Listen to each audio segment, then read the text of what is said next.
Manchester United versus Southampton in the biggest game, the biggest showdown, the most incredibly important 3 points on the line for Amarim's Reds. I mean, it comes off the back of, you know, having a good performance and picking up a draw away at Anfield against Liverpool, and then also after 10-Man United knocking out Arsenal from their own tournament, their own FA Cup, the Emirates FA Cup at the Emirates Stadium, and plus also a referee who was quite clearly paid to try and stick the winner, and payment was declined last second. But Southampton, I think, to be honest, if I'm going to be real, the most important game out of the three. The most important game because it sets itself up as the game that Man United should win, must win, right? On paper, Southampton, rock bottom of the table, should really have no hope whatsoever on the road at Old Trafford against Man United. They never really do all that well against us, um, home and away. So history beckons that we should be, fairly comfortable winners in this game, but there's nothing straightforward about this Man United team. We've seen a big resurgence in the fan base. Everyone's on board. Everyone's feeling it now. We're vibing. The train has left the station. We are on the rails and we are moving forward. The season starts now. First and foremost, we're in the middle of January, and we're saying that that's a fallacy. That's a horrendous thing to have to say. But I'm just gonna say this: don't count your chickens. Don't count your chickens yet, because let's be honest, we've had plenty of must-win, should-win games, and we've ended up coming out bruised and battered. I think with this game, I think we won the return leg, the return fixture at St Mary's Stadium 3-0 after they missed a penalty, and we ended up, you know, I think it was Rashford, Delict, and somebody else scored a goal. I can't remember who it was, but yeah, but I think it might have been Rashford for a brace. But yeah, guys, it's a slippery slope that we've got to avoid slipping down. And with us being quite far down the table right now, Palace currently in a position that puts them, I think, a point above us. I think it puts them a point above us. Whereabouts are we? We're currently sat in 15th. Um, I think Tottenham, because they're losing at the moment, they sit I think they actually sit on 24 points at the moment, to be honest. But Manchester United, I mean, listen, if Tottenham end up losing their game, at the moment they are losing 2-1 from being 1-0 up. Typical Tottenham fashion. Um, I mean, we can go above them and West Ham on goal difference if we can pick up a win. Get up to at least 12th place. Puts us up into a relatively solid position. I think because the next game is Brighton, and I think they are essentially the next team. Are they the next team above West Ham? Yeah, on 28 points, and they've not had the most splendid record at the moment. I think 1-1 against Arsenal, 2-2 against Aston Villa, 0-0 against Brentford, 1-1 against West Ham, and then a 3-1 loss at home to Crystal Palace. Yeah, to be honest, I'm taking that game as a really massive 3 points again. If we can collect ourselves a couple good results. I mean, we've got Fulham away in the league after that. I think this Southampton game is going to be a massive teller. If we can walk out of this game looking quite comfortable and look like a team that's taking every game seriously and every game with the utmost importance, I'm not looking for world-class performances here. I'm just looking for taking the opposition seriously and really like getting stuck into each and every game. That's going to bring me a bit of confidence to back my team to pick up a lot more points than we've been picking up thus far this season. It's possible. And then we've, of course, Crystal Palace after that in the league at home. Listen, if Man United really do get their shit together, get their act together, we could have realistically 12 points to pick up. 12 points, 9 points from home games, 3 points on the road. I'm not looking for no blowout performances. I'm just looking for just solid foundations, right? Solid foundations for Manchester United. We've got a couple of Europa League games tied in there. And then, of course, the Leicester game in the FA Cup. That's the home tie. I think they've already had quite a torrid time against us in 2 competitions thus far. I'm pretty sure that they're not going to be feeling too great about this time around either, despite having Ruud van Nistelrooy.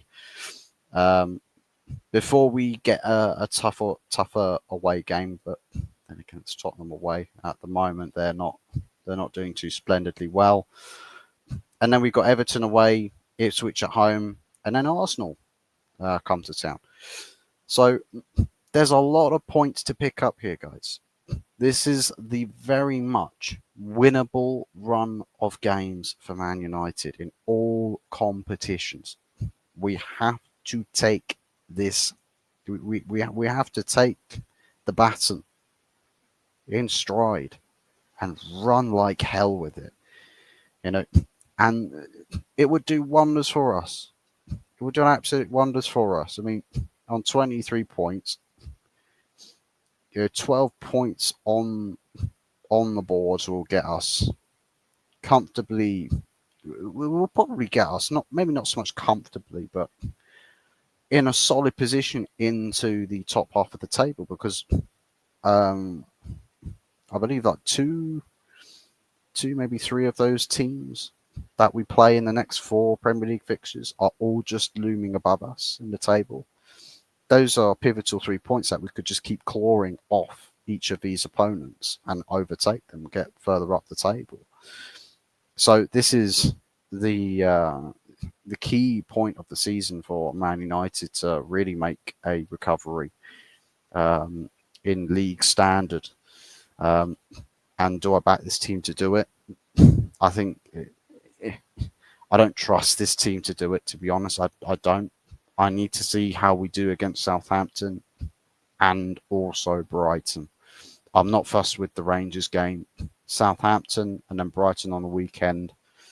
I've got to be seeing Man United do something in these games to really warrant me saying, yeah, we can start to get a bit more serious about our team now. But also, just to make very abundantly clear, we are the 15th of January, pretty much halfway point through the January transfer window. Manchester United have signed 0 players and sold/loaned 0 players. This isn't good, guys. This is not good. This is actually really, really bad.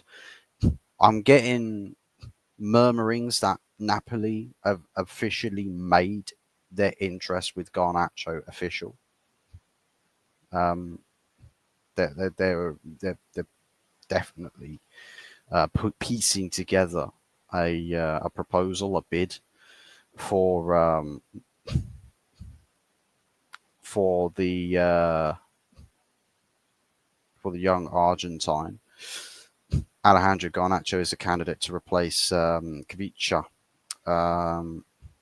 Kvaratskhelia at Napoli, which I think makes a lot of sense.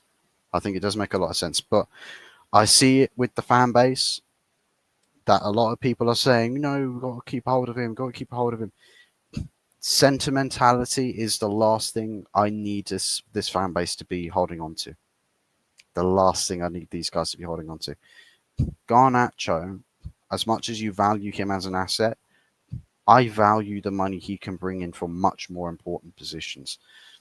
Like, for instance, a midfielder, partner up, improve stability in our midfield to control games better. Left wing back. There are cheaper options that we can attain. We're already looking at this RB Leipzig Mali um, player, Nene. I can't remember the other part of his name, but Nene. We just call him Nene. Nene, watch me whip, watch me Nene. But this guy, as a cheaper option, scouting him from by the Rebel group, Christopher Vival, with his links to previous employments, he knows what sort of talents he's looking for in that part of the game. And he comes in as a sort of I think he's played as a striker slash a winger. I think he's currently playing more wider positions. So you could almost assimilate Garnacho going out and this guy coming in more as like a direct-ish replacement to play in that area of the pitch. And I would bring this guy in under the pretenses that whether people deem him ready, whether people don't deem him ready, get him in that team rotation, get him in that squad rotation, start to give him a bit of that experience, yeah. Get him involved, because right now we need players to be coming in to, fill the squad positions, to give us options, to give us something different, and to allow us to be able to rotate, keep the squad generally at a more healthier note.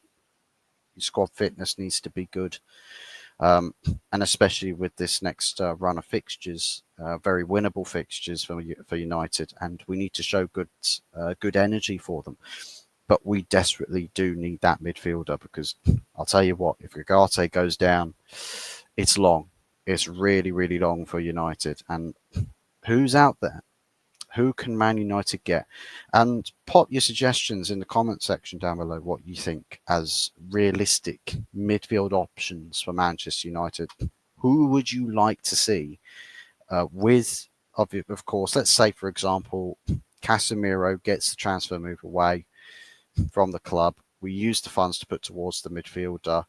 We can raise funds from selling Garnacho. It's essentially a pure profit, because we only signed Garnacho for about 600k. There's things to be said about that, and people want to say, no, he's too valuable to us. He's too valuable to us. And I'm thinking, people complain about Manchester United holding on to players and saying, but that's the etch of a ruthless club, is that you think the secure, the safe, the stable players are the ones that will stay here forever, but then the ownership, they stay on top of it, they get rid of these players, it keeps everyone on their toes, the protected assets. And that's just it. Because then when theory gets put into practice, man, do these opinions change, and they change fast. So let this be your lesson of the day. Don't preach, to acquire. That is essentially trying to think of what the right terminology here is. Basically, don't preach to something that you can't practice, right? Don't preach what you don't practice. If you don't like what it is that's happening, don't talk about the necessity that we got to do these things, right? Don't become Player FC too attached to players, to ballers, and watch these players leave this club and go, what are this club doing? How dare they get rid of my ball? Please leave the fan base as well, if you may. The door's right there. We don't want you because you said that you're Manchester United FC before Player FC, and while your opinions very much validate the opposite.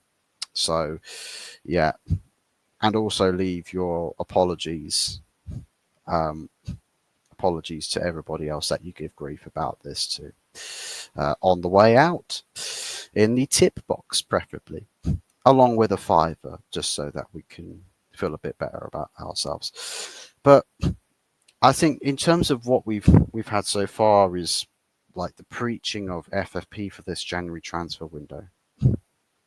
I don't believe in it. I don't believe that we are so hands tied that we can't make any deals happen. You know, there's journalists that say Man United can't do anything; they must sell to buy, but they're loaning everybody out so they can't buy. And then you get other journalists that will say, well, actually, they can sign some people. What they can't do is basically go mad with it.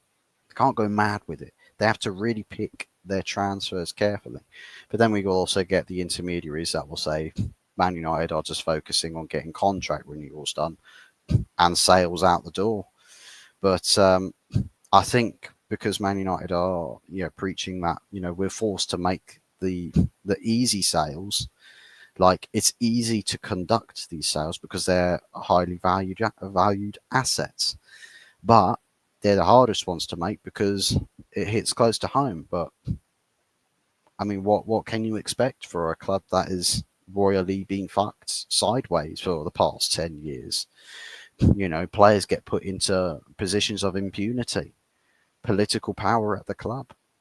And of course, then you get people complaining, oh, why can't we get rid of these players? Well, Glazonomics, baby.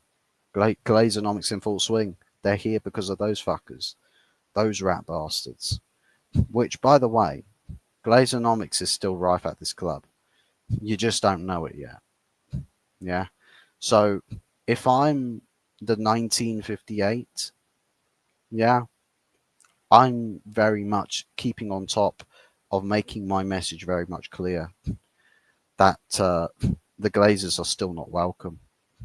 I would very much be keeping the conversation of protests very much alive and proposing plans of protests to really send the message home. So, where is it, guys? Where is the fight? Where is the passion? You want your club back? Go and fight. Make your stance clear. But yeah, that doesn't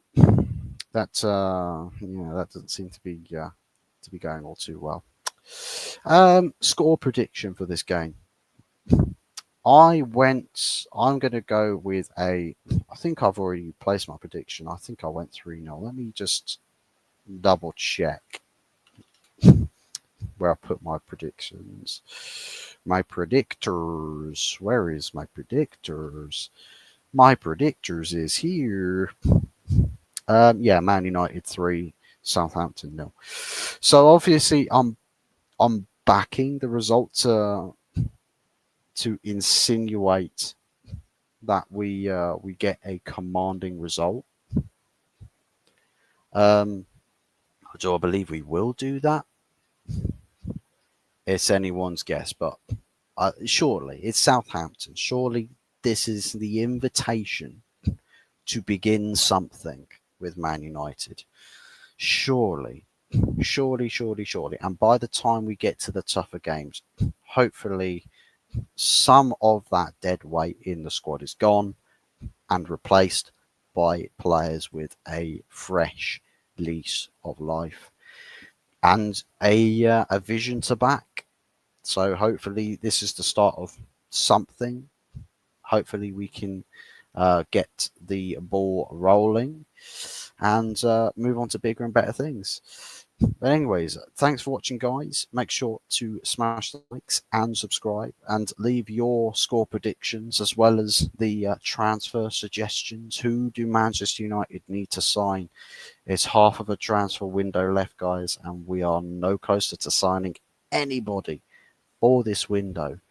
If you don't think we're signing anybody, then let me know, because I've got some interesting beliefs with the theory of Man United abjectly failing the January transfer window.